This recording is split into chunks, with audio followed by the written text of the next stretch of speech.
भगवान श्री कृष्ण ने श्रीमद् भगवद गीता में कई महत्वपूर्ण उपदेश दिए हैं जो जीवन के हर पहलू से जुड़े हैं। श्री कृष्ण कहते हैं कि हमें अपने कर्तव्यों का पालन करना चाहिए बिना फल की चिंता किए।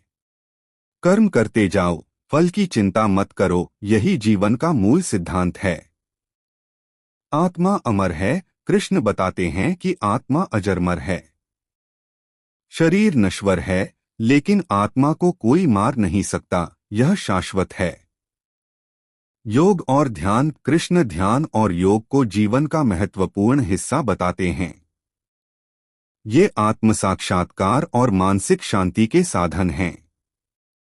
अहंकार इंसान के पतन का कारण होता है। श्री कृष्ण ने अर्जुन को बताया कि सफलता पाने के लिए अहंकार को छोड़ना आवश्यक है। भगवत भक्ति। भगवान कृष्ण कहते हैं कि भक्ति सबसे सरल और सर्वोत्तम मार्ग है ईश्वर तक पहुंचने का। सच्ची श्रद्धा और प्रेम से भक्ति करने वाले का उद्धार निश्चित है।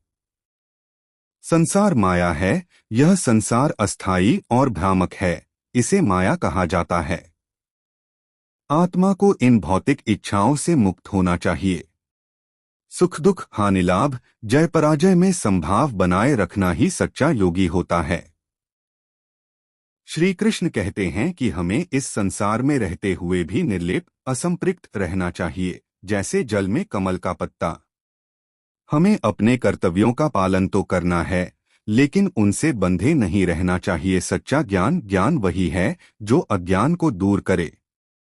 श्री कृष्ण ने अर्जुन को आत्मा, परमात्मा और संसार के रहस्यों का ज्ञान देकर बताया कि असली ज्ञान से ही मुक्ति प्राप्त होती है। श्री कृष्ण कहते हैं कि अपने धर्म का पालन करना, चाहे वह कठिन ही क्यों न हो, दूसरे के धर्म का पालन करने से बेहतर है।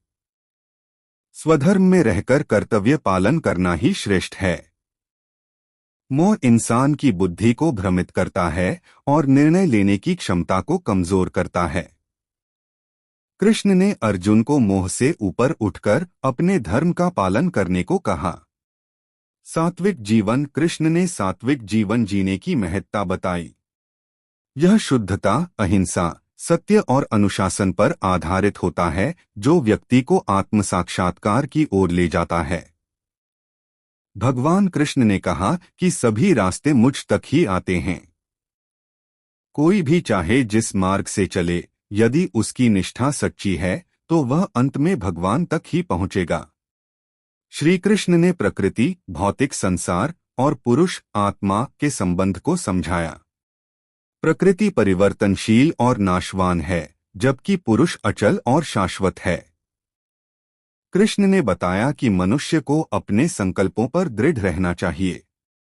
नकारात्मक विचार और आलस्य से बचते हुए जीवन में अपने लक्ष्य के प्रति समर्पित रहना चाहिए। श्री कृष्ण कहते हैं कि संसार में सब कुछ परिवर्तनशील है। सुख दुख, लाभ हानि, जीवन मृत्यु, ये सब लगातार बदलते रहते हैं। हमें इस सत्य को स्वीकार कर स्थिर मन से जीवन जीना चाहिए। श्री कृष्ण ने अहिंसा के महत्व को बताया है। किसी भी जीव को अनावश्यक कष्ट न देना और सभी के प्रति दयालु होना सच्चे धर्म का पालन है। भय को इंसान के विकास में सबसे बड़ी बाधा बताया गया है। श्री कृष्ण ने कहा कि जो व्यक्ति भय से मुक्त होकर अपना कार्य करता है, वही सच्ची सफलता प्राप्त करता है। जीवन में हर चीज में संतुलन होना चाहिए, आहार, व्यवहार और कार्य में भी। श्री कृष्ण ने कहा कि अति किसी भी चीज की अच्छी नहीं होती और संतुलन ही सच्चा योग है। श्री कृष्ण ने कहा कि जब व्यक्ति अपने सारे कर्म भगवान को समर्पित कर देता है, तब वह कर्म बंधन से मुक्त हो जाता है। संपूर्ण समर्पण मुक्ति का मार्ग है। आत्मचिंतन और ध्यान से व्यक्ति अपनी आत्मा से जुड़ता है और भगवान के साक्षात्कार की ओर बढ़ता है। ध्यान मन की शुद्धि और आत्मिक उन्नति के लिए आवश्यक है। श्री कृष्ण ने ज्ञान, सत्य का बोध और भक्ति, ईश्वर प्रेम को एक साथ चलने वाला मार्ग बताया। सच्चे भक्त के लिए ज्ञान का होना और ज्ञानी के लिए भक्ति का होना जरूरी है। कृष्ण ने समझाया कि मृत्यु अंत नहीं है, यह सिर्फ शरीर का परिवर्तन है। आत्मा अमर है और यह जन्म मरण के चक्र से गुजरती रहती है। कृष्ण ने कहा कि सकारात्मक सोच और विश्वास से जीवन में कठिनाइयों का सामना करना आसान हो जाता है। व्यक्ति को हर परिस्थिति में धैर्य और साहस बनाए रखना चाहिए। श्री कृष्ण ने अर्जुन से कहा कि अपने धर्म का पालन निडर होकर करना चाहिए। चाहे कितनी भी बड़ी चुनौती क्यों न हो, धर्म के मार्ग पर डटे रहना चाहिए।